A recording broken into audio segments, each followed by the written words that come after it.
Comp. Agora a gente vai ver uma palestra sobre boas práticas de React.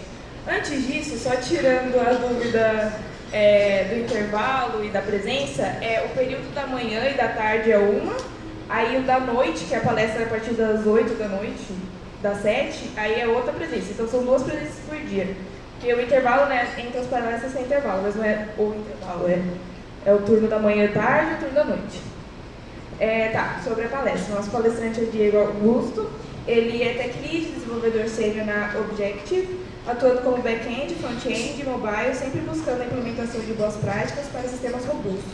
Também atuando no desenvolvimento e capacitação dos times, focando no avanço técnico e também de boas práticas como orientação a objetos, estrutura de dados, design patterns, etc. Uma salva de palmas para o Diego.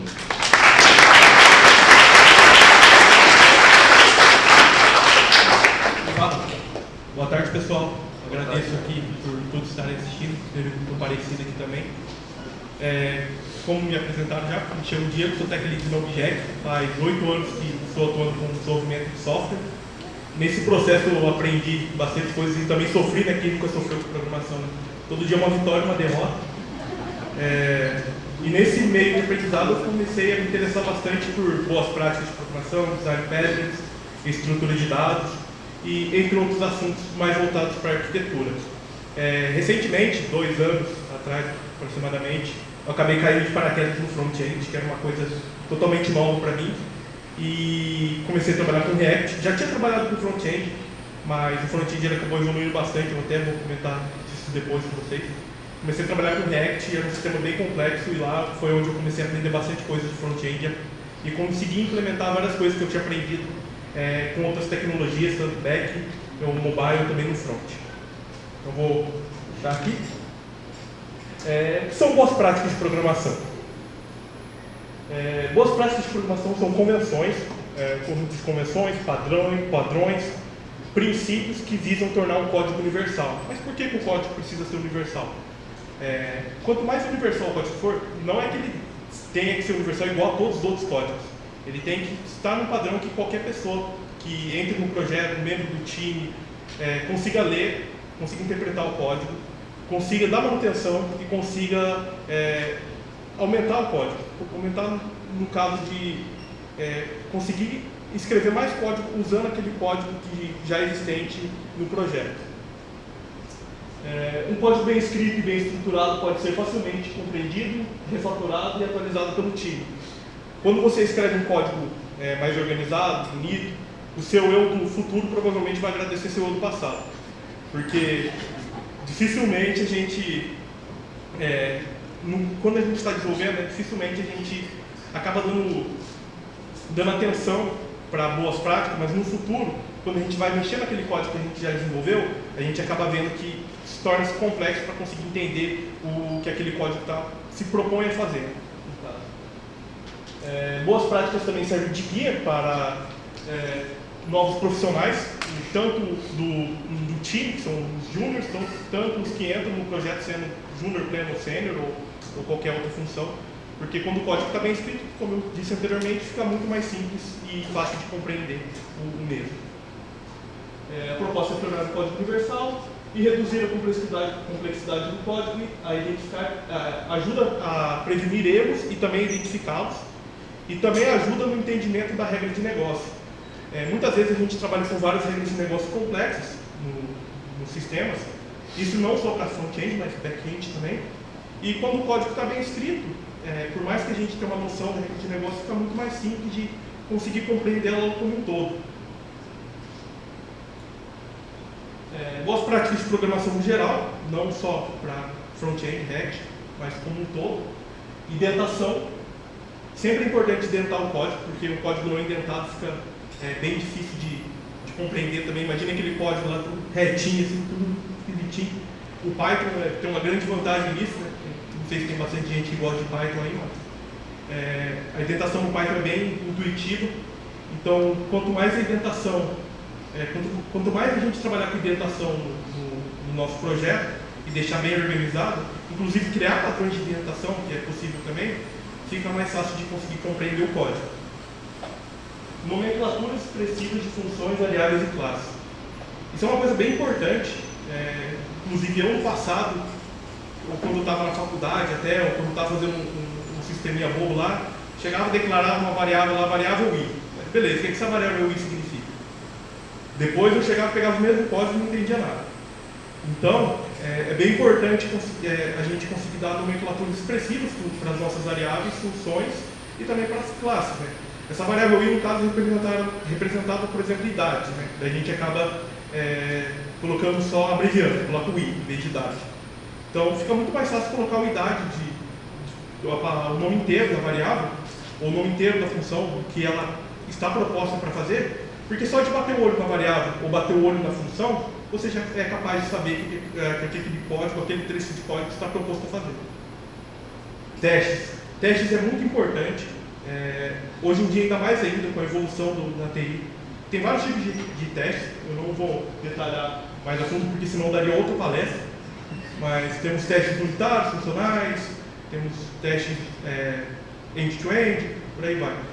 Testes também garantem a consistência do projeto e também a segurança para novos devs e até para os devs mais sêniores conseguirem escalar o projeto, né? Escalar em forma de produzir mais código, né? Porque se eu tenho uma situação que o projeto não tem teste, fica muito difícil de eu conseguir fazer uma refatoração ou conseguir criar um código novo que utilize um outro componente sem garantir que aquilo possa quebrar ou não. Design patterns, padrões de projeto, é um lance que vem muito forte da orientação a objetos, mas no front-end tem ficado cada vez mais evidente, ainda mais com a evolução que teve todo o front-end. Então a gente tem vários design patterns, temos o Singleton, que é bem famoso, Strategy, Factory, Builder e por aí vai. E no que isso influencia nas boas práticas de programação? Influencia que manter a consistência do código, a gente consegue separar em estruturas, criar abstrações e fica muito mais fácil de entender e também facilita muito na hora de criar os testes, porque como está tudo separadinho, a gente consegue testar cada partezinha isoladamente. Architecture Patterns, que são padrões de arquitetura, como MVC, MVVM, MVP, dentre outros. Temos também o famoso Clear Architect, o Robin Mark, que é um padrão bem usado hoje em dia, principalmente no front-end, para sistemas mais complexos, que ele é bem interessante porque ele visa separar as regras de negócio em várias camadas, não só as regras de negócio, regras de aplicação, e é bem interessante que tudo fica desacoplado. Se um dia eu estou usando o Axis ou um FAT API para consumir um endpoint, eu precisei mudar do Axis para outro porque o Axis teve uma falha de segurança. Eu mudo num lugar, então na implementação da interface e todo o projeto continua usando, funcionando corretamente sem precisar alterar todas as camadas. Também temos princípios de programação, que também garantem a consistência do código e são fundamentos de boas práticas de programação. Esses princípios, eu vou passar, tem uns slides mais para frente, mas esses princípios tem vários. Os que eu trouxe aqui são o Solid, o Dry e o Kiss, que são bem interessantes também. Refatoração, que é bem casadinho com o teste, como eu falei anteriormente. Na refatoração, constantemente a gente está escrevendo código e refatorando código. Então, também é uma boa prática de programação a gente refatorar o código antigo, código legado, usando boas práticas ou usando uma arquitetura mais interessante para o momento, a regra de negócio mudou, aquele código deixou de ser expressivo, e a gente vai alterando. Comentários. Uma coisa legal, só que a gente tem que tomar muito cuidado com eles acabam sendo uma boa prática, mas também uma prática não tão boa, que é a documentação do projeto, que é bem importante para novos membros do projeto e para o time também usar como guia. Aqui temos os princípios, como eu falei, temos o Solid, o Dry e o Kiss. O Solid, alguém conhece, alguém não conhece?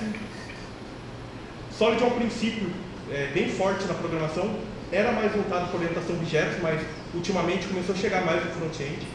É um conjunto de princípios, na verdade, tem vários pequenos princípios. Temos cada letra do Solid representa um dos princípios, né? Temos o S, o O, o L e o I, D.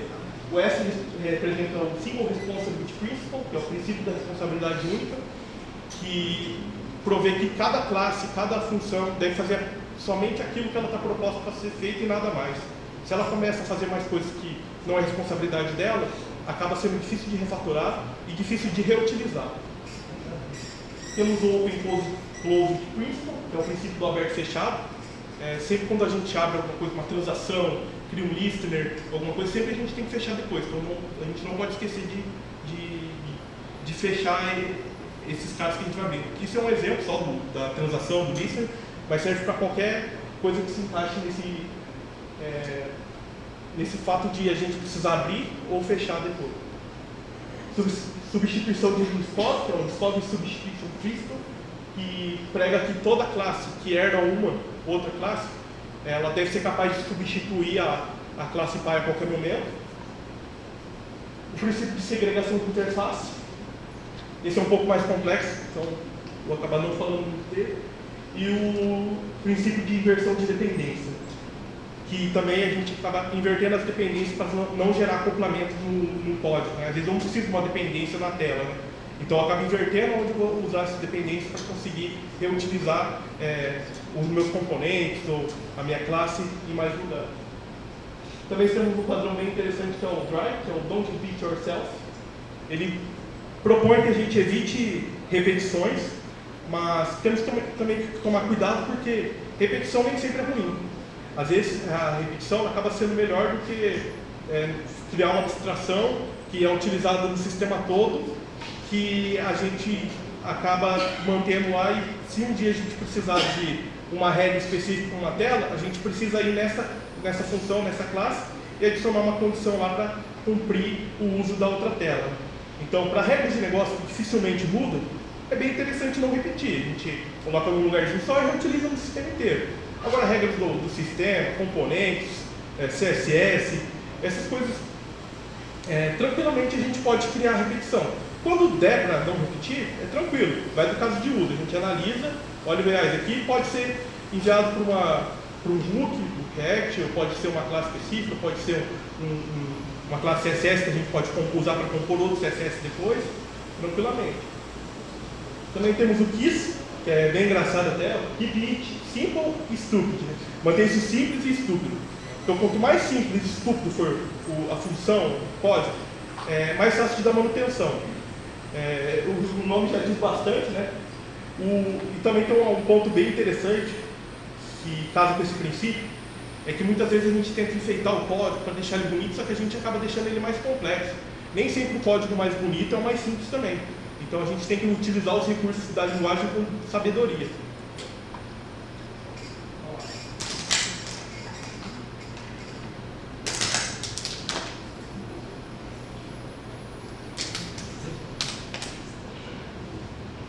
E aí, tranquilo, pessoal? Alguma pergunta? Exemplo de código não escrito. É bem difícil achar um código assim, tá? Eu fiz bem para causar impacto mesmo, mas se a gente olhar, bater o olho na função ali, ó, no calcular, a gente já vê, mas calcula o quê? Então tem várias variáveis lá dentro que estão abreviadas e eu não sei o que está acontecendo nesse código. Eu sei que é uma função que calcula alguma coisa, recebe uma data, mas eu não tenho a mínima ideia do que está acontecendo nesse dentro. É bem difícil achar um código dessa forma hoje em dia no mercado, só que eventualmente acontece a gente pegar alguns códigos com a função, o nome da função incompleto, que não diz muito sobre ele, variáveis abreviadas, é normal. Esse é o mesmo código reescrito. Só de bater o olho na função, eu já sei que é um código, uma função que vai calcular a idade, recebe a data de aniversário, as variáveis foram refatoradas, né?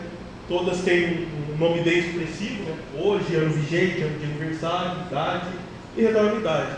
Onde esse código essa função for chamada, eu vou saber o que ela vai estar fazendo, por causa da partezinha do código, já sei que vai ser uma função que vai calcular a idade, vai me retornar uma idade. Se um dia eu precisar refatorar essa função, eu vou conseguir saber vou conseguir entender o que está acontecendo aqui dentro. Sobre o mau uso de comentários, acho que está meio apagadinho, né? Mas na linha 2, 3, 4 e 5 temos uns comentários lá. Se vocês viram como eu tive o código mal escrito da mesma forma e coloquei comentários para exemplificar o que cada variável faz ou o que ela expressa. Isso é um uso bem ruim, porque, como eu disse, os comentários eles são bons para documentar, Só que muitas vezes eles mais atrapalham do que ajudam. Se um dia eu refatorar esse código, quem garante que eu vou refatorar os comentários também? Se eu tivesse um comentário em cima dessa função calcular que falar, essa função calcula a idade, recebe uma data tal de parâmetro, tal, beleza. Ainda assim serve para documentação, mas comentários dentro do código que tentam explicar demais o que um código complexo faz, acaba atrapalhando porque cá entre nós é bem difícil alguém refatorar comentário. Aqui tem um exemplo bem engraçado que eu achei na internet, quis compartilhar com vocês. Não sei se é uma boa prática ou não, mas é um comentário aí que acharam nos códigos. Você pode achar que o código a seguir faz, mas você não sabe. Confie em mim. Mexa com ele e você vai ter inúmeras noites sem dormir, pensando sobre o momento que decidiu ser esperto bastante para otimizar o código a seguir. Agora feche esse arquivo e vá fazer outra coisa. Eu já achei comentários bem parecidos com esse, não exatamente em alguns projetos que eu participei, até com nomes engraçados. É bem legal quando a gente acaba encontrando esses comentários, né? Mas não é uma forma muito legal ainda de documentar ou de deixar um aviso para alguém, né? Deixar um aviso em outro lugar, né? Não um comentário numa classe, uma função, etc.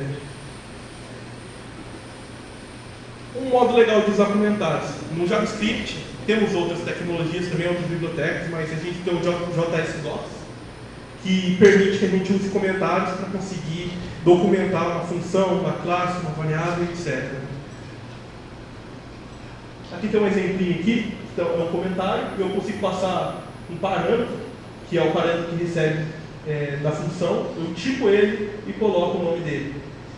Coloco também um texto explicando quem faz a função, e o mais legal é que quando eu passo o mouse em cima da função, na ideia que eu estou usando, né, ele já traz para mim a descrição que eu coloquei, o parâmetro que está sendo enviado, tudo tipado, tudo bonitinho. Então fica muito mais simples de entender o código, e comentários assim são benéficos, porque essa função com calculidade, provavelmente a proposta dela é única, né? Sempre vai ser calcular a idade. Se um dia eu refatorar, eu vou ver esses parâmetros aqui, e vou ver que ao passar o mouse em cima do método mudou, então eu vou ser obrigado a refatorar a documentação também. Bem, vou falar um pouquinho sobre a evolução do front-end. O front-end evoluiu bastante nos últimos anos. Quando eu comecei a trabalhar com front-end, ele já estava bastante evoluído, mas eu ainda tinha amigos que programavam muito tempo atrás, conversava com eles, e eles nem eram chamados de desenvolvedores front-end, eram chamados de webmaster ou web designer. Muita coisa era feita em Flash, principalmente animações, coisas complexas. E quando eu comecei a trabalhar com front-end, eu comecei a trabalhar com JSF. E não foi muito legal. JSF, JSP, tinha o ASP.NET MVC também. E então, a maior parte das regras de negócio ficavam do lado do back-end. E aí, o front-end ficava com coisas mais simples. A gente usava o JavaScript aqui, um jQuery, para fazer coisas básicas, né? Dar um comportamento especial para a página. O CSS não era tão evoluído também como é hoje, já evoluiu bastante. A gente não tinha pós-processador, pré-processador. Então, acabava que muitas coisas acabavam ficando do lado do back. No entanto, isso acabou mudando. O JavaScript evoluiu muito nos últimos anos, ainda está em evolução. Não só o front-end evoluiu, como o back-end, os serviços evoluíram. Então, tem muito serviço na nuvem hoje, servers, que acabam não tendo muita regra de negócio, porque senão aumenta o custo de uma máquina da aula, senão aumenta o tempo do processamento, se passar de 15 minutos vai cair o lambda, etc. Então, muitas regras de negócio passaram a ser implementadas no front-end também. Então, a gente tem que lidar com isso no dia a dia, é um desafio. Às vezes não é o melhor cenário, às vezes tem muita coisa que pode ser feita no back-end, só que o pessoal, por algum motivo, não quer fazer no momento, ou não dá para fazer, não entra na capacity, e a gente precisa trazer para o front-end. Então, o JavaScript ele tem ajudado bastante nisso com sua evolução, porque trouxe funções novas, objetos novos, que facilitam bastante na hora da gente conseguir codar no front-end. Também tivemos uma evolução bem grande no CSS, eu falei dos pré-processadores, dos pró-processadores também, e também várias bibliotecas novas que surgiram. Tinha a biblioteca Bootstrap, tinha o Material como o Barone falou, que é bem interessante também. E agora a gente tem bastante coisa voltada para JavaScript, CSS e JS, né, como o pessoal está chamando. Então a gente tem bastante bibliotecas que a gente escreve CSS dentro do JavaScript. Isso facilita bastante porque a leitura, na minha opinião, melhora. Não sou crítico do CSS, tá? CSS tem suas vantagens, mas na minha opinião o CSS em JS melhora muito a leitura e a escrita e a forma de conseguir parametrizar algumas coisas, como o style de component. A gente consegue passar um parâmetro e decidir qual cor vai ser exibida no botão, e etc. Novas libs e frameworks, temos o React, o Angular, o Vue, também temos outros, mas esses três são os principais que eu tenho visto atualmente na comunidade. O React ele teve um crescimento absurdo, o Angular também. O Vue ainda cresce bastante, só que a comunidade ainda acabou não adotando, por mais que ele seja bom, o pessoal acabou deixando ele um pouquinho de lado. Bem, enfim, chegamos às boas práticas no React, depois de toda essa apresentação. Queria saber se alguém tem alguma dúvida, queria falar alguma coisa sobre os princípios de boas práticas que eu falei, que foi no geral, não só para React. Beleza. Bem, boas práticas com React. Aqui eu tenho vários tópicos, eu vou passar por cada um durante os slides, mas eu vou dar um overview. Componentização efetiva. É um ponto bem interessante na hora de a gente criar nossos componentes, saber aonde a gente vai manter esses componentes em estrutura de classe, saber como a gente vai manter eles, se eles têm que ter regras de negócio ou não, etc. Dentro desse tópico a gente tem os dummy components, que são componentes bulks ou puros, atomic design, que é uma coisa bem legal, que se atrela bastante ao time de UX e design também. Arquitetura do projeto, temos também recursos do JavaScript e TypeScript, estilização de componentes, boas práticas para trabalhar com libs externas e testes e refatorações. Dummy components. Os componentes eles devem ser o mais burro ou puro, né? Se alguém tiver algum problema em chamar os componentes de burro, possível, né? O que isso quer dizer? A gente tem que evitar ao máximo de colocar regra de negócio nele, porque os componentes, a proposta é que eles sejam reutilizados no sistema inteiro. Se eu tenho um header lá e eu coloco uma regra de negócio que é específica da home, eu não vou conseguir usar esse header numa página, em outra página, a não ser que eu passe o parâmetro lá dentro desse header, faça um if dentro lá do meu header, se for na home eu vou usar essa regra, se não for, não vou usar. Isso é ruim porque a partir do momento que a gente começa a utilizar esse header em mais lugares, que tenham mais regras, a gente vai puxar um monte de parâmetros para esse header e vai fazer várias validações dentro do componente para saber quando eu devo exibir tal coisa, fazer tal coisa, e o código acaba ficando complexo e difícil de dar manutenção. Então a proposta é que os componentes sejam puros mesmo. A proposta deles é exibição, vamos supor, tem um botão. O botão tem que ser um botão, nada mais, não precisa ter regra de negócio dentro do botão. Um texto tem que ser um texto. Um header, beleza, o header é um componente um pouquinho maior, ele agrupa vários outros componentes. Mas ele não precisa ter regra de negócio. A regra de negócio pode estar na página que chama, ou num outro serviço que a página chama, que a gente passa por provas dentro do header. Uma coisa que casa bem com o Dummy Components são os princípios do Atomic Design, né? Como eu falei, o Atomic Design é mais focado em UX, hoje em dia.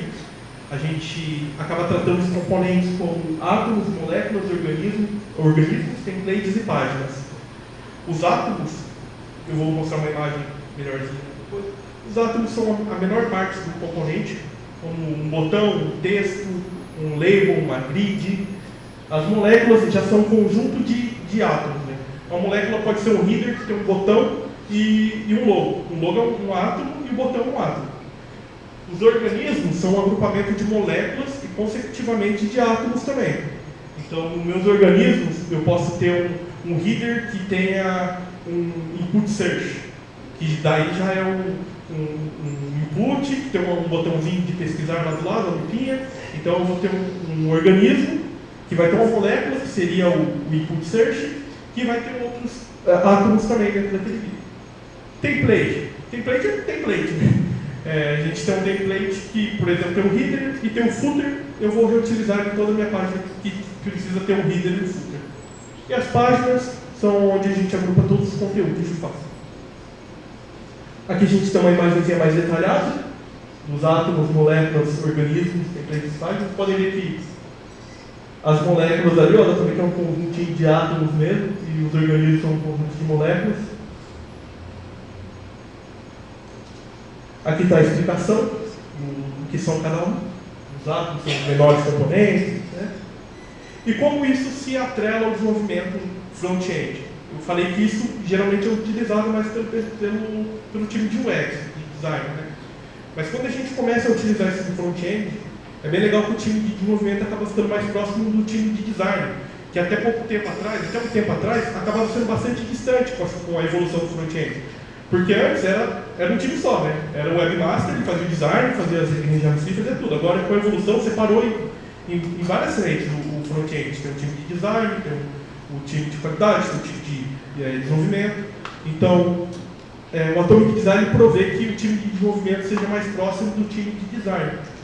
Porque quando o design está prototipando, usando Figma, Adobe XD, etc., a maior parte deles acabam utilizando o Atomic Design com conceitos parecidos com o Atomic Design. Então, se o time de dev tem um conhecimento de Atomic Design, ele vai bater o olho no componente lá, que vai estar separadinho, do jeito que o UX deixou, e falar, isso aqui é um átomo, isso aqui é uma molécula, isso aqui é um organismo. Ou, muitas vezes, como até presenciei nos projetos que participei, o próprio time de UX já define o que é átomo, molécula, etc.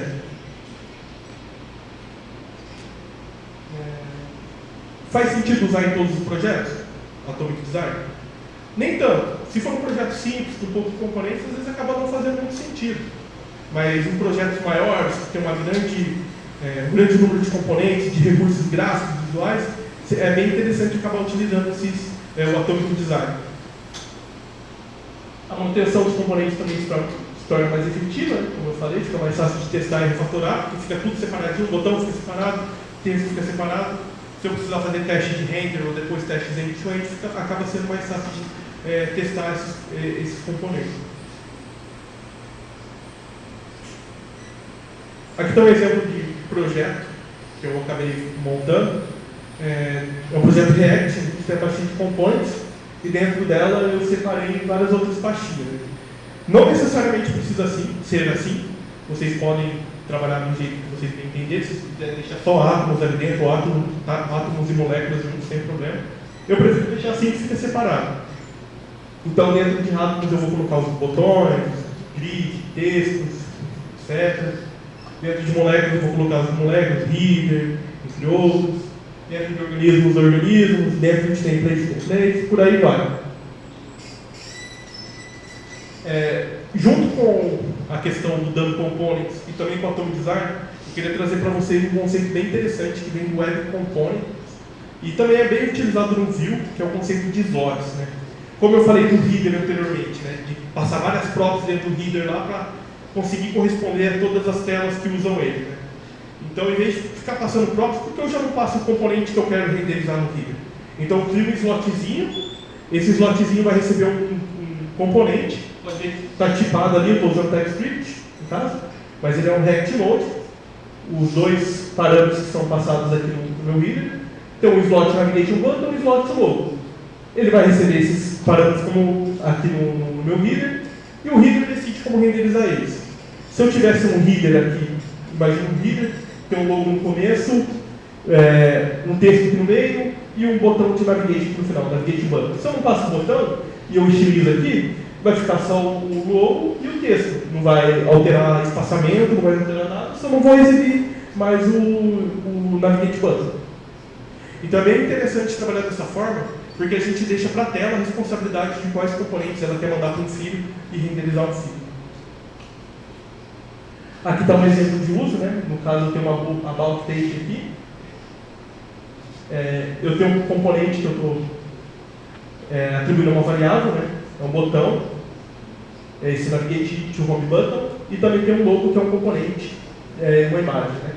E aqui eu chamo meu componente header e passo esses dois componentes para dentro dele. Então lá dentro, como eu falei, o header que vai decidir como ele deve renderizar esses dois componentes. A próxima tela seria a home, outra tela que for.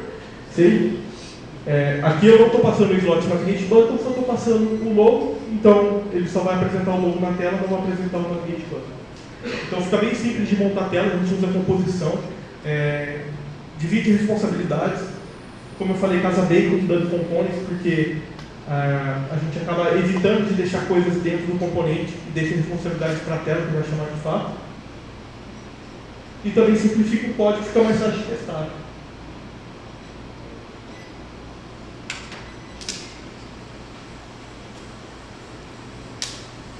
Bem, também um ponto muito importante se falar sobre a arquitetura do projeto.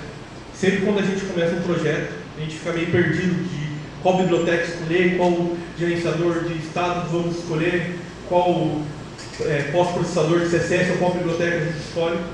É sempre uma questão delicada, sempre cabe análise também, sempre vai ser baseado no caso de uso do projeto, mas tem várias dicas bem legais para a gente conseguir seguir, para sempre manter um projeto consistente. Uma delas, que eu particularmente gosto bastante, e é bem utilizada na comunidade, a gente acaba vendo muito também em projetos, principalmente no React, é não utilizar regras de API dentro de componentes. Por exemplo, uma chamada para um endpoint e tal. Muitos projetos que a gente vê na internet ou acaba pegando, ficam dentro lá do próprio useEffect, depois sobe para o estado e acaba reutilizando lá. Quando a gente acaba abstraindo isso em uma camada de serviço, a gente pode até utilizar o MVC como padrão, né, o Model of Control. A gente tem um módulo que seria os tipos, né, que vão ser retornados para a gente conseguir tipar o retorno do JSON para a gente. A gente pode ter o controller, ou o serviço, que atua com a chamada para a API de fato, e a tela fica só com responsabilidade de chamar essas outras camadas. Tem um ponto muito interessante no React, depois que foi evoluindo, né? Agora a gente tem os hooks customizáveis, né? Além de ter os hooks das próprias bibliotecas, então é interessante também a gente utilizar os hooks para conseguir fazer essas chamadas ou abstrair algumas coisas de outras bibliotecas ou de regras de negócio também. Até tá no slide, utilizar os hooks customizados com sabedoria, né? Muitas vezes a gente acha que a solução é sair criando hook para tudo, só que nem sempre isso vai ajudar, né? Às vezes só aumenta a complexidade, fica muito código repetido, ou um código só que faz muita coisa num hook só que é utilizado por muitas telas e componentes, e acaba dando mais dor de cabeça do que ajudando de fato. Então a gente sempre tem que ter em mente que é um uso consciente, vai no caso de uso também, a gente vai pegando as regras de negócio do projeto, entendendo como funciona, e aí a gente vai decidindo se acaba utilizando os hooks ou não. Escolher gerenciador de estado, acho que é o mais difícil de trabalhar com React, pelo menos na minha opinião. A gente tem o Redux de um lado e tem um Content API do outro, é uma briga bem forte. O Redux ele é muito bom, só que ele é muito complexo. Teve umas abstrações que surgiram do Redux, como o Redux Toolkit, que diminui o boilerplate desse gerenciador. No entanto, para projetos pequenos e médios, o Content API acaba saindo melhor pela simplicidade de trabalhar com ele. Agora, o Redux, quando a gente trabalha com ele, a gente precisa criar os reducers, tem os seletores, a gente precisa fazer o switch case se não for trabalhar com duck pattern, se for trabalhar com duck pattern tem que criar os ducks, os actions, os types e por aí vai. Então o tempo de desenvolvimento acaba aumentando. Mas isso também não necessariamente é ruim. Se é um projeto grande, o Content API acaba penando um pouco na questão de padronização. A gente acaba utilizando ele e tem muito conflito de estado se a gente não conseguir seguir um padrão consistente. Agora o Redux, já que ele é um pouco mais verboso, tem todos esses padrõezinhos, a gente escreve mais código, mas mantém consistência.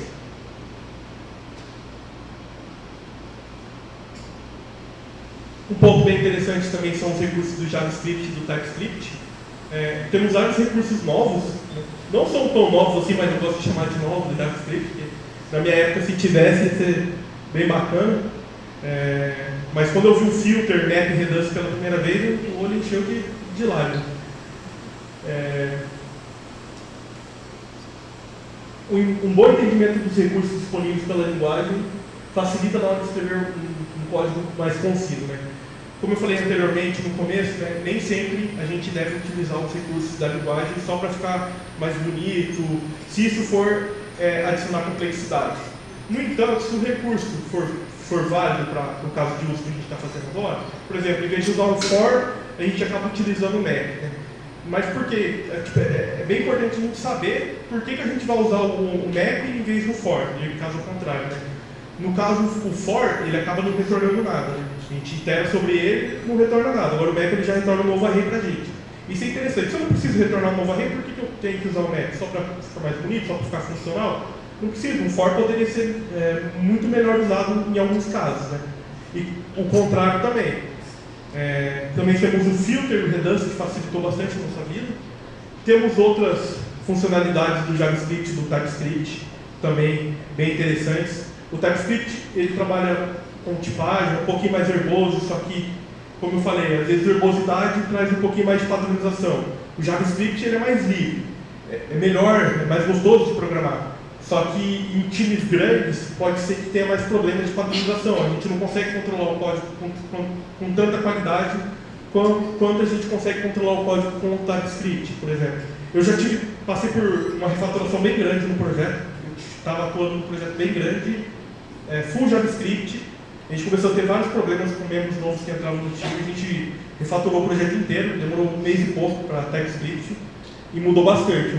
Daí esses membros saíram, outros entraram e foi bem tranquila a transição. Mesmo eles sabendo só JavaScript, a transição para o TypeScript é bem tranquila, porque na maior parte das vezes a gente continua escrevendo JavaScript.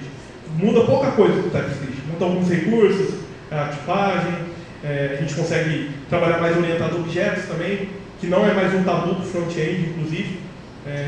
A orientação a objetos muito funcional é bem bacana, inclusive, porque a gente consegue trabalhar com as regras de negócio mais isoladas e abstratas e trabalhando com a parte do front-end mais funcional.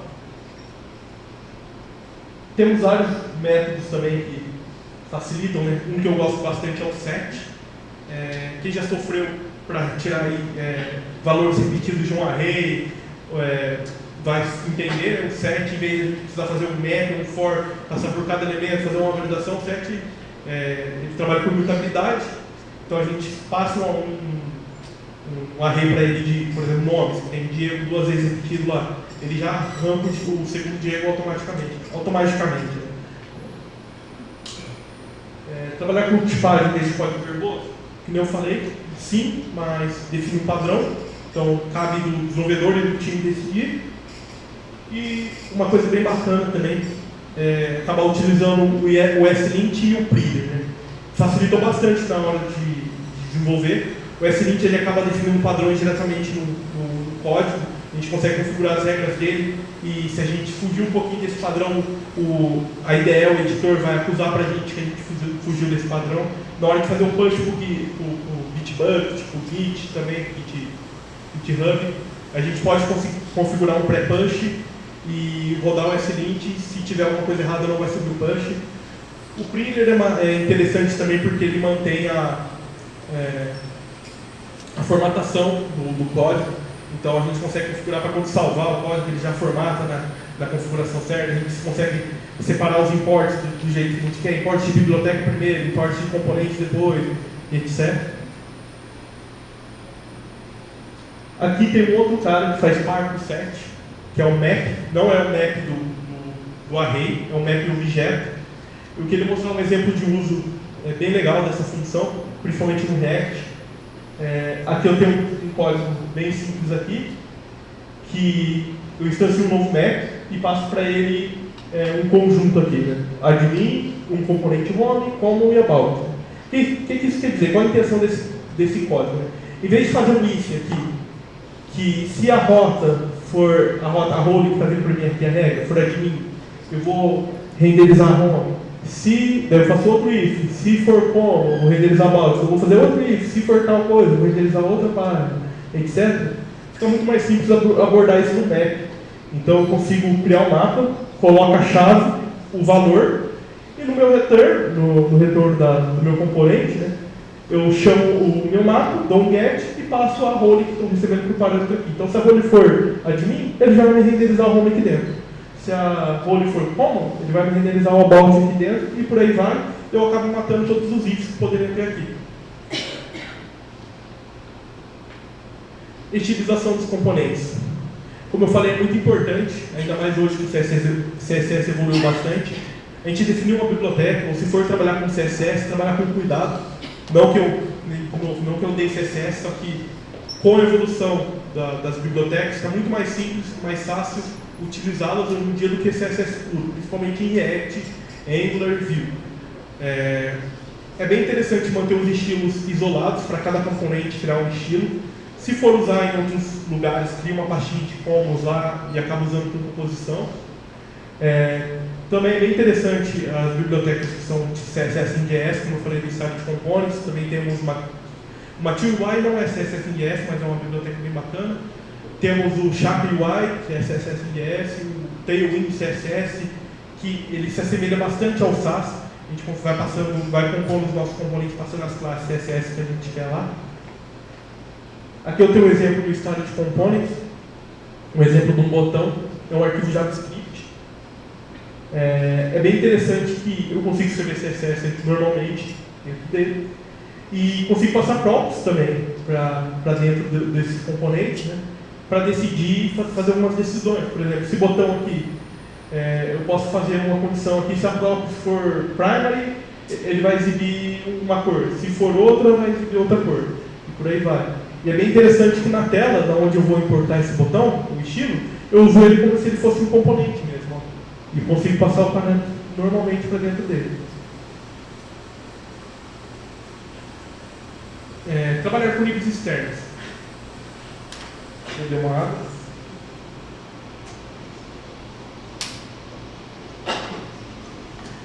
Quando a gente trabalha no front-end, eventualmente a gente acaba adicionando várias bibliotecas externas no nosso projeto, desde manipuladores de data, ou bibliotecas CSS, ou bibliotecas de componente, por aí vai.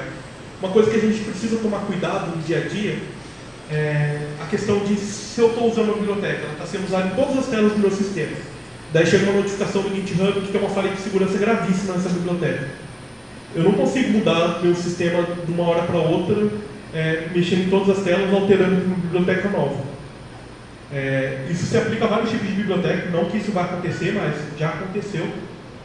Comigo e com outros membros do meu time, em outros projetos inclusive, da gente precisar mudar de biblioteca. Então, uma metodologia interessante é sempre criar uma camada de abstração para as bibliotecas. Em vez de chamar ela diretamente na tela, onde precisa, se estiver usando moletas objeto, dá para criar uma interface, usar o strategy, criar uma implementação que acaba utilizando a biblioteca. Se não tiver, a gente só exporta a função lá. Importa a biblioteca no arquivo CSS e dá um export nela, no arquivo JS, e dá um export nela diretamente.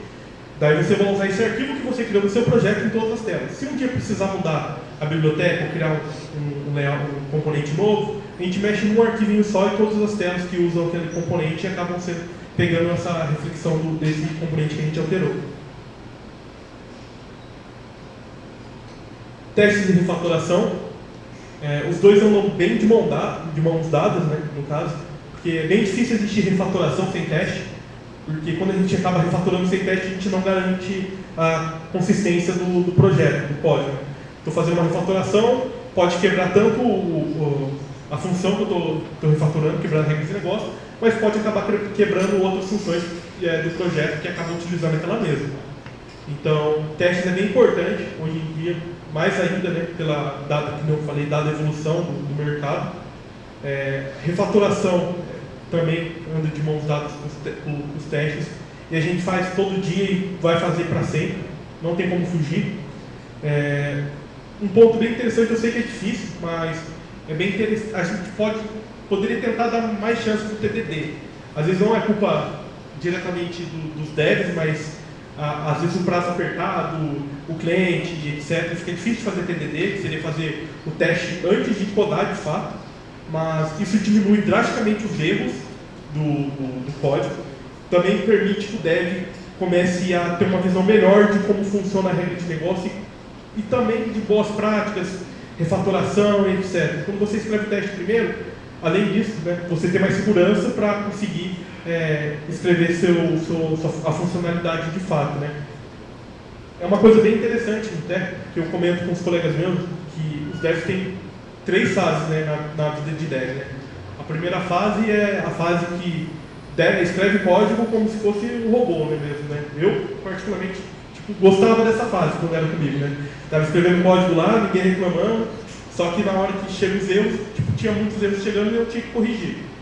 É normal, todo mundo passa por essa fase de escrever código, sabendo que faz algumas coisas, mas não a maioria. Escrevendo como se fosse no modo avião. A segunda fase, que é a mais importante, é quando a gente escreve um código, olha para aquele código e fala, putz, esse código não está legal. Mas eu não sei o que está ruim, mas eu tenho certeza que ele não está legal.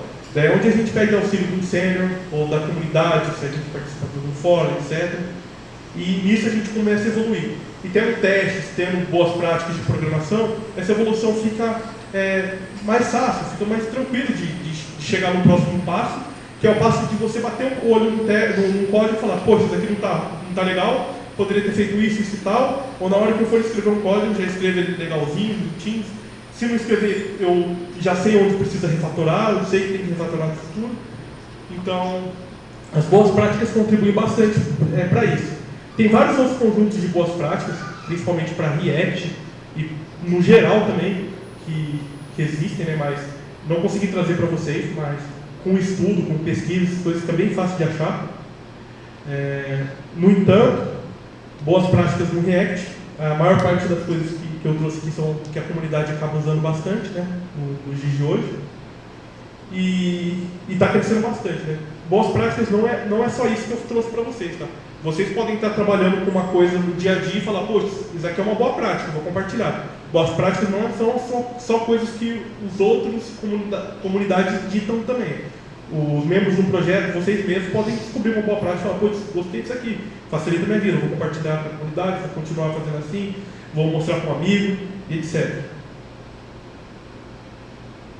Um outro ponto bem importante, principalmente no front-end, desenvolvimento orientado à performance. Muitas vezes a gente vai, desenvolve, só que não se preocupa muito com a performance, está perto de entregar em produção, o QA vai fazer um teste, ou até chega em produção, o cliente vai testar com mais dados lá, acaba explodindo muita coisa. Recentemente eu passei por isso, não é fácil.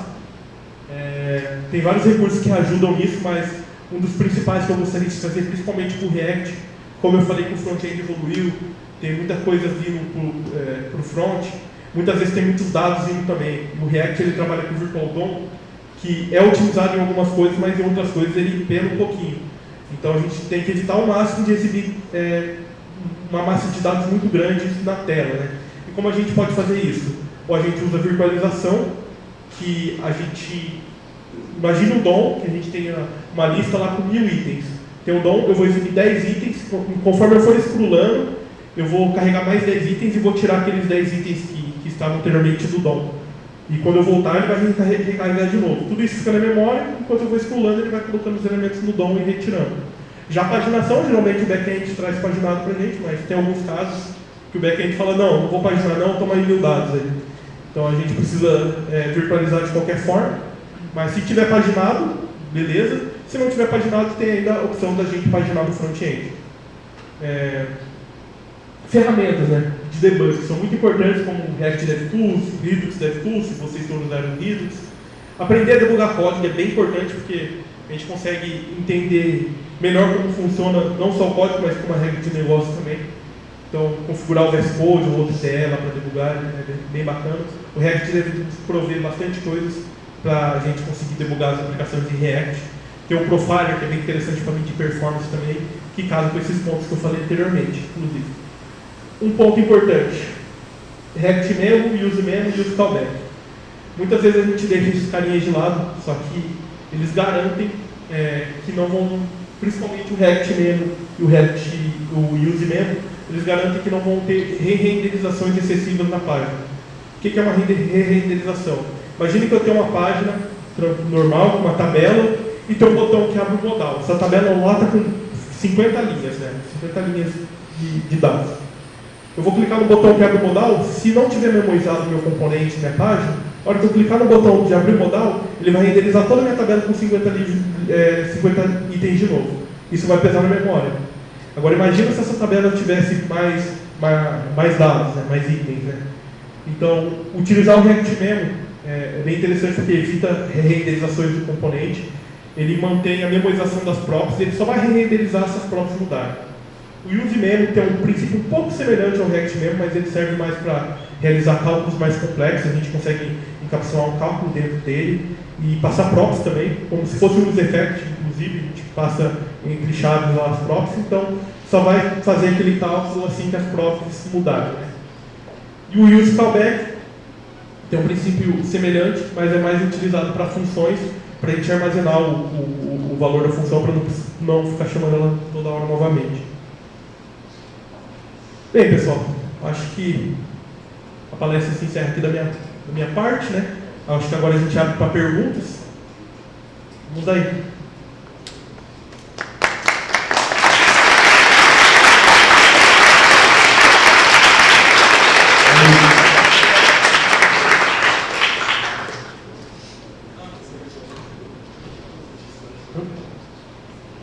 Sobre componentização, qual que é a sua opinião sobre o quanto deve componentizar uma interface?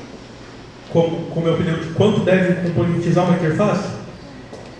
É uma pergunta bem relativa, depende. Por exemplo, se for uma interface bem complexa, com vários componentes, a gente consegue separar o mínimo. Por exemplo, botões, textos, labels, etc. A interface, a tela, né, a página, vai acabar consumindo esses botões, certo? Agora, dentro da tela, vamos supor que tem uma coisa muito específica na tela. Se for a home lá, tem um header que só é chamado na home. Eu não preciso jogar esse header dentro dos componentes. Eu posso deixar ele dentro da minha pastinha home, eu crio uma pastinha lá chamada header, entendeu? E chamo o meu botão, chamo o meu texto, chamo as coisas que devem compor o header lá dentro. Então varia muito. Componentização, quando é demais, é ruim também, porque a gente acaba, às vezes, criando componentes que são desnecessários que a gente poderia compor com os componentes que já existem. A dica é, crie os componentes básicos, que vão ser usados no sistema inteiro, botão, texto, grid, row, essas coisas. O que for precisar mais, a gente utiliza esses componentes para compor um outro componente. Eu acho que vai ser mais efetivo. Mas, como eu falei, pode ser na tela mesmo, tá? Não precisa ser na pastinha de componentes. Então, um ponto importante, se não for compartilhado, não tem por que ficar em componentes. Respondido? Quando você falou de código verboso, o que você quis dizer? Código verboso? É isso, né? Então, quando eu falei de código verboso, é um código que ele apresenta muitas regrinhas, né? Como o pessoal da comunidade acaba chamando, né? Por exemplo, TypeScript, Java, C Sharp, nem tanto mais agora que evoluiu bastante, mas antigamente acabava sendo bastante verboso porque a gente tinha que escrever muito e ler muito para entender. E a programação funcional ela acaba acabando um pouco com isso, né? Porque, por exemplo, o map que eu estou fazendo, vou pegar um array, map, daí depois eu dar um ponto, filter, ponto, reduce, consigo fazer tudo declarativo, fica muito mais fácil de entender. Né? Agora, quando se trata de programação verbosa, ele tem que separar em várias camadinhas e fazer cada um separado. Mais alguém?